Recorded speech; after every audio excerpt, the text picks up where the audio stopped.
కాసేపట్లో భారత్ పాకిస్తాన్ డీజీఎంఓల చర్చలు ప్రారంభం కానున్నాయి. మధ్యాహ్నం 12 గంటలకు హాట్లైన్ ద్వారా ఈ చర్చలు జరగాల్సి ఉండగా కొన్ని అనివార్య కారణాల వల్ల ఈ చర్చలు సాయంత్రానికి వాయిదా పడ్డాయి. ఇటీవల కశ్మీర్లోని పహల్గాం ప్రాంతంలో జరిగిన ఉగ్రదాడి తర్వాత భారత్ పాకిస్తాన్ల మధ్య వాతావరణం పెద్ద ఎత్తున ఉద్రిక్తతకు చోటు చేసుకుంది. ఈ ఉద్రిక్తతల నేపథ్యంలో ఇరు దేశాలు ఈ నెల 10న కాల్పుల విరమణ ఒప్పందానికి అంగీకరించాయి. దీని కొనసాగింపుగా డీజీఎంఓలు ఈరోజు సాయంత్రం చర్చించేందుకు సిద్ధమయ్యారు.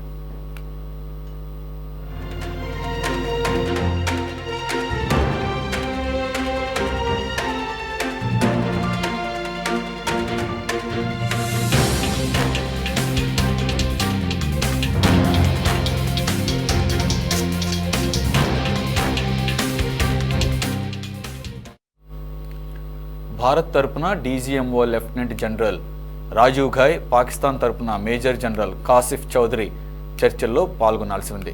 ఈ చర్చల్లో ప్రధానంగా పాకిస్తాన్ ఆక్రమిత కశ్మీర్, కాల్పుల విరమణ కొనసాగింపు, సరిహద్దు ఉల్లంఘనలు, భద్రతా సహకారం తదితర అంశాలపై చర్చించే అవకాశం ఉంది. ఇరు దేశాల మధ్య ప్రస్తుతం కొనసాగుతున్న ఉద్రిక్త వాతావరణం దృష్ట్యా ఈ చర్చలు అత్యంత కీలకంగా మారనున్నాయి. చర్చలు వాయిదా పడినప్పటికీ సాయంత్రం జరిగే సమావేశంపై ప్రజలు ఆసక్తిగా ఎదురుచూస్తున్నారు.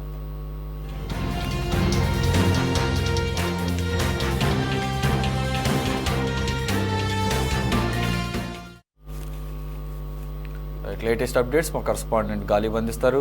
గాలిబ్, యాక్చువల్గా ఈరోజు 12 గంటలకి ఈ చర్చలు జరగాల్సి ఉంది. డీజీఎంఓల చర్చలు ఇది 5 గంటలకు అన్నారు. 5 గంటలకి ప్రారంభమయ్యాయా? అలాగే ఈ చర్చల్లో ప్రధానంగా పాక్ ఆక్యుపైడ్ కశ్మీర్ గురించి భారత్ స్ట్రెస్ చేసే అవకాశం ఉన్నట్లుగా తెలుస్తుంది. బట్ అటువైపు పాకిస్తాన్ ఇదే అదనుగా కశ్మీర్ అంశాన్ని కూడా ప్రస్తావనకు తీసుకొచ్చే పరిస్థితి ఎంతవరకు ఉంది? Total updates please. మొత్తం ఈరోజు ఉదయం జరగాల్సింది చర్చల సంబంధించిన భేటీ సాయంత్రానికి వాయిదా వేయబడింది. మరి కాసేపట్లోనే ప్రారంభం కాబోతుంది. ప్రధానంగా ఇందులోనే ఏ అంశాలపై చర్చిస్తారు? ఎందుకంటే ఈ నెల 10వ తారీఖునే కాల్పుల విరమణ ఒప్పందానికి ఇరు దేశాలు అంగీకరించాయి. దీనికి కొనసాగింపుగా డీజీఎంఓలు ఈరోజు సాయంత్రం చర్చించేందుకు సిద్ధమయ్యారు. ఈ నేపథ్యంలోని ఇరు పక్షాలకు సంబంధించి ప్రధానంగా పీఓకే పాక్ ఆక్రమిత కాశ్మీర్ మీద భారత్ మాట్లాడితే ఈ కాశ్మీర్ అంశాలకు సంబంధించి పాకిస్తాన్ లో లేవనెత్తే అవకాశాలు కనబడుతున్నాయి. ఈ రెండు అంశాల గురించి ఇప్పటి వరకు, ఎందుకంటే గత కొన్ని సంవత్సరాలుగా రెండు దేశాల మధ్య యుద్ధాలు, పరస్పర దాడులు, విమర్శలు జరుగుతున్నాయి. ఈ నేపథ్యంలో ప్రస్తుతం ఇది కొలిక్కి వస్తుందా రాదా అనేది మాత్రం చూడాల్సి ఉంది. అయితే కాల్పుల విరమణకు సంబంధించి పలు కీలక అంశాలను మాత్రం భారత్ పాక్ ముందు వచ్చే అవకాశాలు స్పష్టంగా కనపడుతున్నాయి. ఏదైనా ఉగ్ర దాడి లాంటివి జరిగితే ఖచ్చితంగా యుద్ధం రూపంలోనే తిప్పి కొడతామంటూ కూడా ఇప్పటికే భారత్ స్పష్టం చేసింది. ఈ అంశానికి సంబంధించి డీజీఎంఓల సంబంధించిన సమావేశంలోనే చర్చించే అవకాశాలు కనబడుతున్నాయి. ఇంకా మరో అంశం చూసినట్టయితే ద్వైత ఏదైతే ఉందో గత కొన్ని సంవత్సరాలుగా రెండు దేశాలకు సంబంధించి ద్వైపాక్షిక ఒప్పందాలు ఏదైతే ఉందో సింధు జలాలకు సంబంధించి పహల్గాం దాడి జరిగిన తర్వాత వెనువెంటనే ద్వైపాక్షిక ఒప్పందాలను రద్దు చేసుకుంటున్నామంటూ కూడా భారత్ ప్రకటించింది. ఆ తర్వాత సింధు జలాలను పూర్తిగా ఆపివేసిన పరిస్థితి స్పష్టంగా కనపడుతుంది. ఆ తర్వాత ఇతర ద్వైపాక్షిక ఒప్పందాలకు సంబంధించి కూడా భారత ప్రభుత్వం పూర్తి స్థాయిలోని కీలక నిర్ణయం తీసుకుంటుంది. ఈ నేపథ్యంలో ద్వైపాక్షిక ఒప్పందాలను మరింతగా కొనసాగించేందుకు కూడా నిర్ణయం తీసుకోబోతున్నారు. అది స్పష్టంగా ఇరు పక్షాలకు సంబంధించి అంగీకారంగా జరిగే అవకాశాలు కనపడుతున్నాయి. ఇంకా పాక్ ఆక్రమిత కాశ్మీర్ కి సంబంధించి ఎలాంటి నిర్ణయం తీసుకోబోతున్నట్టు మాత్రం చూడాల్సి ఉంది. అయితే కాశ్మీర్ పై ఎవరి మధ్యవర్తిత్వం అవసరం లేదంటూ కూడా ఇప్పటికే మోడీ ప్రకటించారు. ఈ నేపథ్యంలోనే నేరుగా రెండు దేశాలకు సంబంధించి నిర్ణయాలు తీసుకుంటాయని మాత్రం చూడాల్సి ఉంది. అయితే భారత్ తరఫున డీజీఎంఓ లెఫ్టినెంట్ జనరల్ రాజీవ్ గార్, అట్లాగే పాకిస్తాన్ తరఫున మేజర్ జనరల్ కాసిఫ్ చౌదరి చర్చల్లోని పాల్గొబోతున్నారు. ఈ చర్చల్లో పాకిస్తాన్ ఆక్రమిత కాశ్మీర్ తో పాటు కాల్పుల విరమణ కొనసాగింపు, సరిహద్దు ఉల్లంఘనలు, దాంతో పాటు భద్రతా సహకార తదితర అంశాలపై చర్చించే అవకాశాలు స్పష్టంగా కనపడుతున్నాయి. ఇప్పటికే ఇరు దేశాల మధ్య ప్రస్తుతం కొనసాగుతున్న ఉద్రిక్త వాతావరణ దృష్ట్యా ఈ చర్చలు కీలకంగా అయ్యే అవకాశాలు మనకి స్పష్టంగా కనబడుతున్నాయి. ఈ నేపథ్యంలోని కాల్పుల విరమణకు సంబంధించి, ఎందుకంటే ఈ నెల 10వ తారీఖున 2 దేశాలకు సంబంధించి కాల్పుల విరమణకు ఒప్పుకోన్న నేపథ్యంలోని సాయంత్రం 5 గంటల నుంచి కాల్పులు జరగకూడదు అనేది మాత్రం 2 దేశాలు ప్రకటించాయి. అయితే ఆ రోజు రాత్రి భారత్ సరిహద్దు ప్రాంతాల్లోని పాకిస్తాన్ కవ్వింపు చర్యలు చేపట్టింది. కాల్పులను యథేచ్ఛగా జరిగిన పరిస్థితి ఉంది.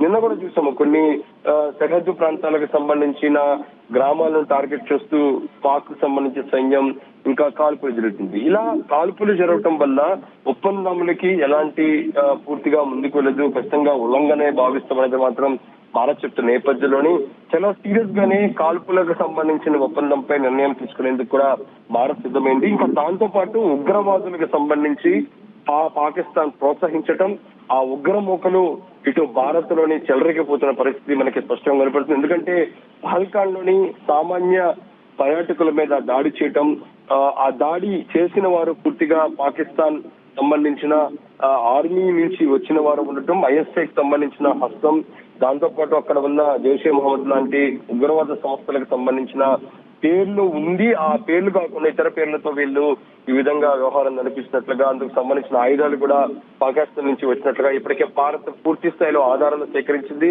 అందుకు సంబంధించిన ఆధారాల్లో కూడిన అంశాలన్నీ కూడా ఇప్పటికే అంతర్జాతీయ సమాజం ముందు భారత్ ఉంచిన తర్వాత ఒకసారిగా ఉగ్రవాద స్థావరాల పైన ఈ నెల 7వ తారీఖున అర్ధరాత్రి ఒకసారిగా భారత్ దాడులు చెప్పి పూర్తిగా ఉగ్రవాద స్థావరాలని కూడా మట్టుపెట్టిన పరిస్థితి స్పష్టంగా ఉంది. ఆ తర్వాత భారత్ మాత్రం ఉగ్రవాదాలను టార్గెట్ చేస్తే ఆ తర్వాత పాకిస్తాన్ కి సంబంధించిన ఆర్మీ ఏదైతే చనిపోయిన ఉగ్రవాదులు ఎవరైతే ఉన్నారో వాళ్ళకి అక్కడ అధికారికంగా దహన సంస్కారాలు చేసిన ఆ కార్యక్రమంలో ఆర్మీకి సంబంధించిన చీఫ్లు కూడా పాల్గొన్నారు. ఆ తర్వాత ఈ బయటికి వచ్చి ఒకసారిగా మరింత ఇరకాటంలోని పాకిస్తాన్ పెట్టింది. ఆ తర్వాత మనము చేసిన దాడులు ఉగ్రవాదులు టార్గెట్ చేస్తే ఇక్కడ సివిలియన్స్ మీద, పౌరుల మీద దాడులు చేయడం, కాల్పులు చేస్తున్న నేపథ్యంలో చాలా మంది సరిహద్దు ప్రాంతంలోని వాళ్ళు కూడా ప్రాణాలు కోల్పోయిన పరిస్థితి. ఆ తర్వాత ఒక్కసారిగా భారత్ అత్యాధునిక టెక్నాలజీతోని పలు పాకిస్తాన్ లో ఉన్న లాహోర్ లో ఉన్న క్రాఫ్ట్ ఎయిర్ క్రాఫ్ట్ కు సంబంధించిన దానికి కావచ్చు, ఇతర కరాచీ లాంటి పోర్ట్ లో కూడా ఒకసారిగా దాడులు చేసి పూర్తిగా అణచివేసిన పరిస్థితి కష్టంగా కనబడుతుంది. మరికొన్ని రోజులు యుద్ధం జరిగితే ఖచ్చితంగా పాకిస్తాన్ పూర్తి స్థాయిలోని తుడిచికి పెట్టుకునే అవకాశం ఉన్నట్లుగా ఇప్పటికే అందరూ అంచనా వేశారు. ఆ తర్వాత పాకిస్తాన్ సంబంధించి అమెరికాను కోరటం, ఆ తర్వాత ఉల్లంఘన జరిగినది మాత్రం పెద్ద ఎత్తున ప్రచారం మన వైపు నుంచి జరుగుతున్నా సరే అటు పాకిస్తాన్ మాత్రం ప్రస్తుతం కాల్పుల విరమణకు సంబంధించి భారత్ పై విజయంగా అది భావిస్తూ అక్కడ సమరాలు జరుపుకుంటుంది. మొత్తం ఇలాంటి అంశాలు ఉన్నాయి. ఎవరెవరు ఎక్కడ దాడి చేశారు కూడా 2 దేశాలకు సంబంధించిన త్రివిధ దళాధిపతులకు సంబంధించిన సమావేశాలు వెల్లడిస్తారు. అయితే ప్రస్తుతం మరి కాసేపట్లో జరిగే ఈ సమావేశంలోనే ఎటువంటి నిర్ణయం తీసుకోబోతున్నారు, ఉగ్రవాదాలకు సంబంధించి మరింతగా పాకిస్తాన్ ప్రోత్సహించినా లేకపోతే ఉగ్రవాదులకు సంబంధించి భారత్ లో ఎక్కడైనా దాడులు జరిపినా సరే దాని వెనక్కున్నది పాకిస్తాన్ అని తెలిస్తే ఖచ్చితంగా యుద్ధమే చేస్తామంటూ కూడా ఇటు భారత్ ప్రకటించిన నేపథ్యంలో ఇలాంటి కీలకమైన అంశాలకు సంబంధించి కూడా చర్చించబోతున్నారు. ఇంకా కాల్పుల విరమణకు సంబంధించి ఎటువంటి నిర్ణయం తీసుకోబోతున్నారు మాత్రం చూడాల్సి ఉంది. ఏదే 2 దేశాలకు సంబంధించి కాల్పుల విరమణ చేస్తున్నాము, పూర్తిగా దానికి ఒప్పందంకే ముందుకు వెళ్తామని చెప్పినా సరే ఇటు పాకిస్తాన్ నుంచి కొన్ని ప్రాంతాల్లో ఇంకా యథేచ్ఛగా ఆర్మీ ఇందుకు సంబంధించిన కాల్పుల విరమణను ఉల్లంఘిస్తూ పూర్తిగా ఫైరింగ్ చేస్తున్నాయి. ఈ అంశాలకు సంబంధించి కూడా చర్చించుకోవచ్చు. ఇంకా ద్వైపాక్షిక ఒప్పందంలో కీలకంగా ఉన్న వాటిని మాత్రం ఇప్పటికే భారత్ రద్దు చేసుకున్న నేపథ్యంలో ప్రస్తుతం సమావేశం తర్వాత వాళ్ళు దాన్ని పూర్తిగా కొనసాగిస్తారని మాత్రం చూడాల్సింది.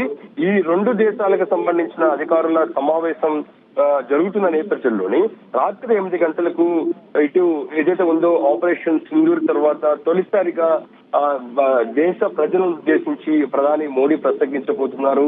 అయితే ఈ ప్రసంగంలోని ఎటువంటి అంశాలను ప్రస్తావించబోతున్నారు మాత్రం చూడాల్సింది. అందరూ చాలా ఆసక్తిగా ఎదురు చూస్తున్నారు మోడీకి సంబంధించిన ప్రసంగంపై.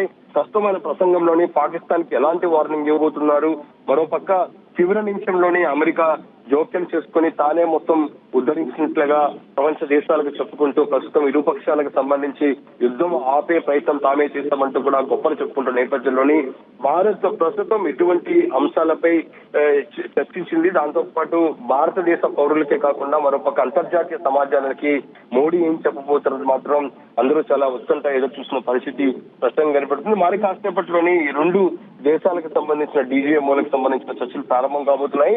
ఈ చర్చల తర్వాత ఎటువంటి అంశాలపై నిర్ణయం తీసుకున్నారు, ఎలాంటి ఒప్పందాలు తీసుకున్నారు, దానిపై కూడా స్పష్టమయ్యే అవకాశాలు కనబడుతున్నాయి. Suresh. Okay, right. Thank you గాలి.